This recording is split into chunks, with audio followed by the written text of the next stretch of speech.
Now to our top story tonight. After some back and forth and legal challenges that made their way to the Supreme Court, the Wisconsin primary election is underway. And if you're still planning to head to the polls tonight, you will notice some changes because of COVID-19.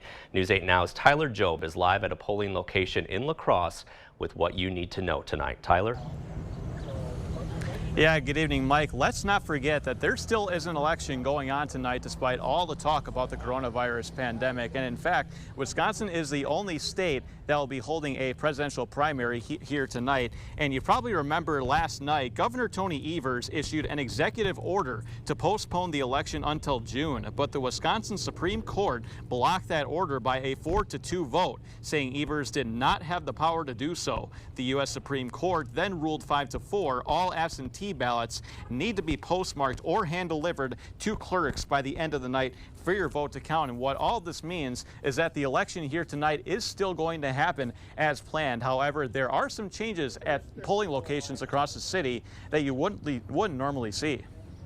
The voting process for the Wisconsin presidential primary has not changed, but some things have at polling locations all over La-Crosse because of COVID-19. We have the poll workers there, they're doing their same jobs. It's just a lot more tasks are being done. Registration tables are divided with screen protectors. Most poll workers are wearing face masks, and certain polling locations are closed to enforce social distancing, with workers wiping down the ones that are open. There's just all those added safety measures that are being done to keep everyone safe. City firefighters and police officers are enforcing some guidelines as voters walk in the door. We're asking that the community come in, that they wash their hands upon entry, and that they're maintaining their 6 feet of social distancing. Sergeant Tom Walsh says folks have been listening. Certainly, you know, it is a different way for people to be coming to the polls, and so far everyone within the community has been very receptive and working very closely with us. However, more people than usual in the county have been voting absentee. We've had just over 24,000. 18,000 of those have been returned already. So we're still probably looking at a 45-50% turnout maybe. We are living in different times right now, but Dankmeyer says if you're heading to the polls, be wary of the new guidelines. Just be respectful of the poll workers.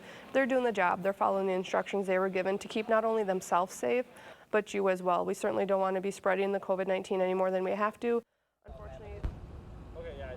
Now, Dankmeyer also tells me that due to the shortage in poll workers, 26 soldiers from the National Guard decided to help out with the election tonight. And this is also just a good reminder, if you have casted your absentee ballot or plan to cast your absentee ballot, you have until 8 p.m. tonight when the polls close to get them either postmarked or hand-delivered to clerks. If you do not do that, your vote will not be counted. So election officials do recommend that if you have no other option, you should vote in person. Reporting live at the UWL Rec Center, I'm Tyler Jobe for News 8 Now. Mike, I'll send it back to you in studio. All right, thanks, Tyler. A lot of good information there. Results from tonight's election will not be released until after 4 p.m. on April 13th.